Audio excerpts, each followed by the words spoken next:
I previously did a video on what I love living in these Thai villages.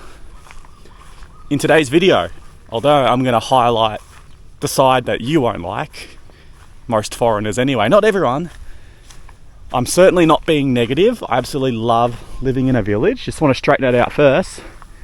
But let's highlight why you shouldn't move to a Thai village, what you won't like about it, because there certainly are both sides to every story. We can start off with the first and most obvious point, link them together: isolation and boredom. Depending on where you are, you can be quite isolated. Don't expect too many fellow foreigner friends to be around if that's what you're after. Now, I have no idea why you would move to a rural setting in a different part of the world with the goal of having fellow national or fellow foreigner friends for you to mingle with, but unfortunately I do see that quite a lot in Facebook groups. People looking for fellow friends to mingle with. Now I'm out here in my village, bloody worried the coconut's gonna fall on me. I don't know of any other foreigner who lives here. So there is the social side of things. If you're not mingling with locals, local Thai people, you will probably feel quite isolated. My generation, we're a bit more connected online, so it's just normal for me to speak to my friends on Messenger, on WhatsApp, isn't it? Compared to face-to-face. We don't have a problem with that. If I was back in Australia, you rarely catch up with your friends anyway, because we all just talk on our apps now, and you'd be working every single day. There is what I call the boredom side of things. So this is like the village square. A couple of fellas over there. Not a lot going on. Now it is 11 o'clock. This place will be buzzing early in the morning and at evening. But during the day, don't expect too many things to do, unfortunately. Again, I saw a post from some expat the other day who was running and operating bars in some tourist area. Now he lives in a village in, I think it was Sakon Nakhon, and he can't adjust. There's nothing for him to do, apparently. For me anyway, being here for 4 years, my hobbies include this, when I have the time: gaming, watching live sports, all I can obviously do. And I wouldn't be doing anything different if I lived in Bangkok, Pattaya, or Melbourne, Australia. Infrastructure is worth highlighting. Like, this is I guess a village square. There's not a lot going on here, and there's a bit of a mentally ill person wandering by as well. Facilities for children, if you're raising a family, aren't fantastic.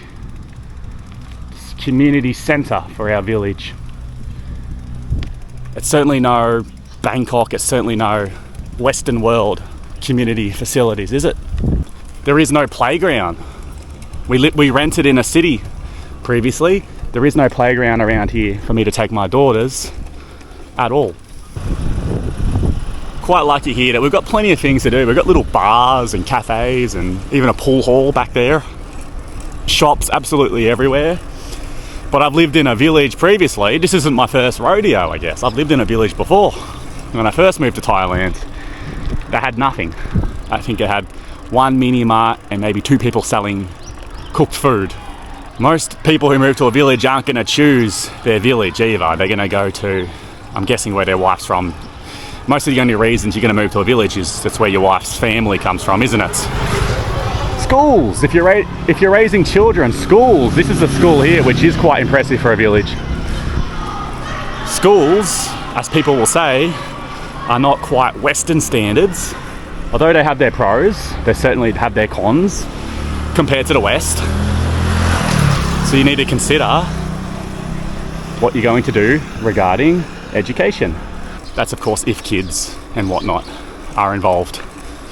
Although the internet is quite superb in these villages, I must say. Better than what I could get in Australia, and still better than what you can get in Australia. Power cuts can be an issue. Again, here, it's pretty good, I must say. Haven't really had many power cuts, but we had the water cut out for 4 or 5 days recently due to an issue in the city. Healthcare. This is the local sub-district medical centre. Not fantastic. If your life's on the line, the time you muck around here and then get told you need to go to the city, it could be too late. So living too rural, too isolated, when things go wrong, certainly could be a factor that perhaps cost you your life, as sad as it is. There are, of course, parties and events in these villages.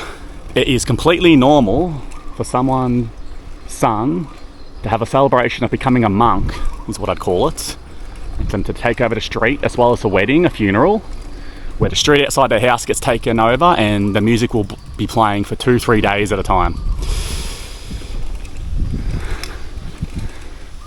There's also the religious side of things. So this is our local temple. I've never really showed this local temple too often. This is in our village. Very impressive, isn't it? This looks like a tourist attraction. Very impressive temple. There's plenty of Buddhist holidays. Even just living too close to a temple, you were here to monks daily, early in the morning. Before, I heard the 3 blasts. Boom, boom, boom. That means someone has passed away. So someone has obviously died this morning in the village, is what I'd say. I'm not sure who. But these are all things that are a way of life here that I guess foreigners aren't always willing to adapt to, even though we've come to this country.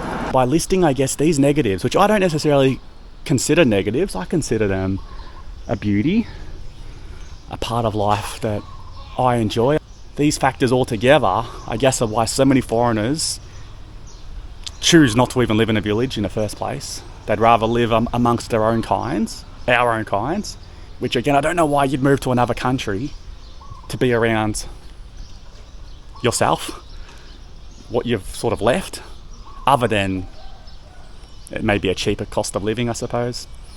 The other factor I see a lot, is they build a house, they come live in the village, buy a house, whatever it is, 6 months, a year later, they leave. That happens way too much. I see it here without even meeting people. I just see it in the local community Facebook groups, which are a great way for you to mingle and try and meet people in your area and maybe meet somewhere in the town centre. But I'll see a fella who just moved to Jaipur 6 months later, after he's posting all the questions, where to do this, where can you buy that, did I have this shop? 6 months later, where can I get a removalist company to help me move my furniture to Rayong? Well, even I can't hack it. There's nothing wrong with that. There's nothing wrong with trying as well. It's just a chapter of your life, isn't it? You've created a memory. But yeah, there's a lot of foreigners who I guess don't end up lasting, even though you think you would. It certainly has its beauty and has its charm. And then here we are with some more depots. A couple of two more big factories. I don't even know what they sell. It looks like just building supplies. Look at the cars in there, wow. A couple of Mercedes in there. So I don't know what they're doing, mate, but maybe it's worth looking into. I haven't seen the cars in there. They had the big Toyota luxury van and 2 Mercedes sedans in a glass car space, glass covered. The villages certainly get pretty run down too. This factory, it's been repossessed by the bank. It's never reopened. It's pretty run down. It's pretty rugged, and it's only going to get worse. No one's going to buy that. No one's going to claim that. On top of, feces from animals and having a septic tank at your house where you got to smell the septic tank truck every so often going past instead of a proper sewage line. There's the waste management side of things as well. Hello, buddies. Again, part of it, stray dogs. I mean, you got stray dogs everywhere in Thailand, but they're probably next level here. Hello. Where are you off to? Couple of puppies, but they turn nasty quick, don't they, some of these dogs? And suddenly you try and go for an afternoon walk or a cycle and you're getting barked at and attacked. Let's take a look at the waste management side of things. So this is the local tip, and you may think brilliant. They've got a tip, they're handling the garbage.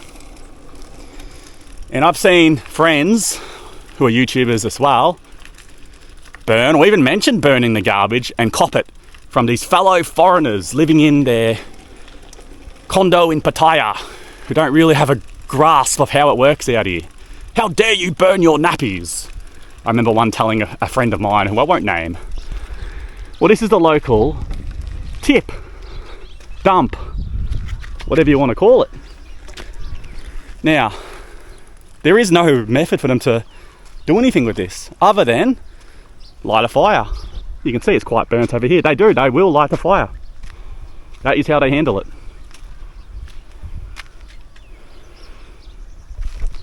So although we have garbage trucks twice a week, it still just gets burnt.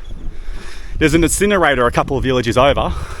At least they built the incinerator sort of into sugarcane fields, and the chimney's up high.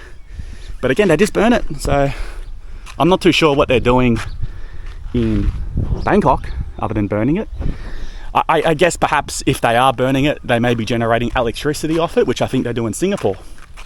But there's no real solution that they have for this. I still think burning it's probably better than what we're doing in Australia anyway, because we just cover it with dirt.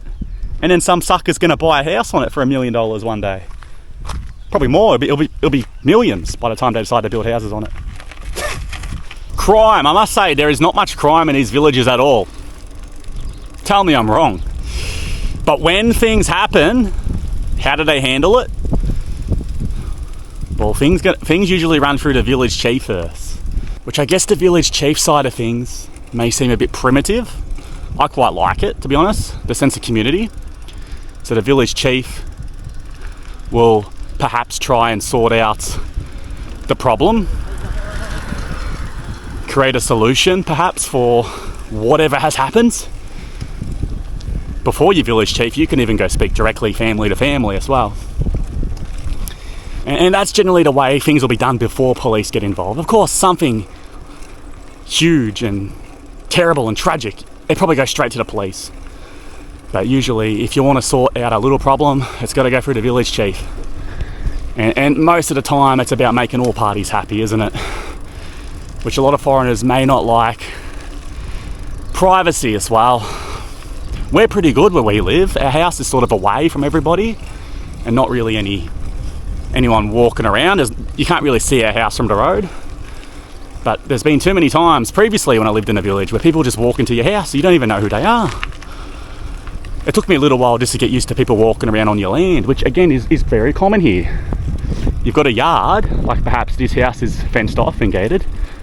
It'd be very common for someone just to walk in your yard if they were, I don't know, looking for a weed or, something harmless. Maybe there's a flower or something growing wild. It'd be very common just for people to walk in your yard and land all the time. Coming from Australia, I found that very odd at first. But then people, they may be looking for, your wife, your partner. There may be a reason. People may just wander into your house as well. Hasn't happened at our house here, which I do like. I'm not a fan of that side of things, but privacy can certainly be an issue that foreigners may not like. Again, it's just different. You've got to adapt. You've got to accept that things are different. If you chose to live, in rural Thailand, in a village, in a Thai community. This guy's a menace. Is he gonna go off at me? He's alright. He'll go off at my dog. Little shop that sells some ready-made meals here. I'm a regular there. I'd be a VIP customer, getting my dishes nearly every day from them. So where we built, having the house away from a road, certainly got its advantages, I'd say. You can hear the roosters there. So things like noise and agriculture. We've got a cow shed and a chicken shed next door, which it doesn't bother us, doesn't concern us. We don't really hear the chickens. I don't know if it's the concrete walls or what it is. We don't really hear anything in the morning. Today I nearly woke up at 9 a.m. And the villagers are up and about at 6. You get the work done before it heats up. I'm not about that life, but I'll get the work done before it's hot. I'll happily mow my lawn in the heat of the day. But over the fence as well, yeah, we've got the cow shack. Look at that, that's filthy. The benefit is I don't really smell it. I don't know how. I can't even smell it here. Maybe I'm used to it. Now, us choosing to live next door to it, it's our problem, of course. And it's not a problem. But some people may not like this. The other side of it is this may move in next door to you as well. So it's not always going to be, you know, you living and moving next door to this. Someone, for whatever reason, may decide to come and move this next door. There we are. There's a few of them around. I've probably got 10 or 11. The last point I'll highlight is fitting in. I recently saw a comment on a live stream I did about you'll never fit in a village. What difference is there to you fitting in a village and fitting in Bangkok or Pattaya? Is it because there's more white people? There's more Caucasians around that you feel like you have a sense of belonging, or you fit in more in Pattaya? It's still a Thai town, it's still a Thai city, isn't it? Me, myself, have a chuckle, tell me I'm wrong in the comments. I fit in here. I certainly do not feel like I don't fit in. If it's only about ethnicity, if it's only about me being a white fella, an Aussie, then obviously there's a difference between me and the local community. But the way I go out and people smile and talk to me, and I smile and talk to people, they treat me the same as anyone else, really. There may be a little bit more curiosity with the daughters. Yes, I've got twin daughters. But my day-to-day life is no different. I go to the local pad kapao shop like any other customer and order my food. I go to the mini marts and buy my grocery items like any other customer. Probably the only thing is my Thai ability is not quite fluent yet, so they can't have an in-depth conversation. Not that they're really having that many in-depth conversations, but they can't have a chat, they can't have a gossip about what's going on to me. Which there is a lot of gossiping in these villages, I guess. But there's no, I don't belong, I don't fit in. I'm treated the same as anyone else. I'm a resident here. I'm home, and I mean, I hope I live my life out here, but I'm still 30, got a long way to go, eh? I thought I was in a forever home previously, and then tragedy in life happens, obviously. But that's my breakdown on why you should not move to a Thai village. It's not for everyone. I certainly don't want a mass immigration or a mass temporary visa grant of arrivals coming to these villages, because I quite like being around a Thai community with a Thai lifestyle, and I don't really want the West's rules and regulations and wokeness coming here as well, is what I must say. I love the way of life here, and I don't think it ever will come to these villages, or Thailand in general, really. This video may decide that you really do want to live in a Thai village now. Is that as bad as it is? There's much worse things in Bangkok and other places, isn't there? But I'm a country fella as well. I have no interest in ever living in a city again. Some people, just prefer being around this sort of thing, the countryside, over being in the hustle and the bustle. My way of life, nothing of my day-to-day life would be any different. I'm not limited at all here in a village compared to if I was living in, you know, a great big city of the world, because my hobbies and what I like to do is the same. If you want to go to a foreign Western restaurant every so often, I can go down to the city. It's only 20 minutes away, and mingle with people. I do have that option, but it's just not what I do, really. I don't mind a pasta every so often, but when we go on a little holiday or a road trip around, maybe even I go for a visit back to Australia every so often, that's when I get to enjoy those delicacies and really appreciate them for what they are. Anyway, let me know what you think about it. Is the village lifestyle not for you at all, which I completely understand and accept? Or do you think the village is the way to go? Comment your preferred home in Thailand below if you have an interest in ever living in Thailand. If not, where do you like living? Vietnam? Cambodia? Philippines? Bulgaria? There's plenty of options where people are relocating to around the world, aren't they? Maybe countryside. Maybe you like living in Colac, Victoria. Everyone's got their spot. All right, take care, everybody. I'll see you in the next vlog. Cheers.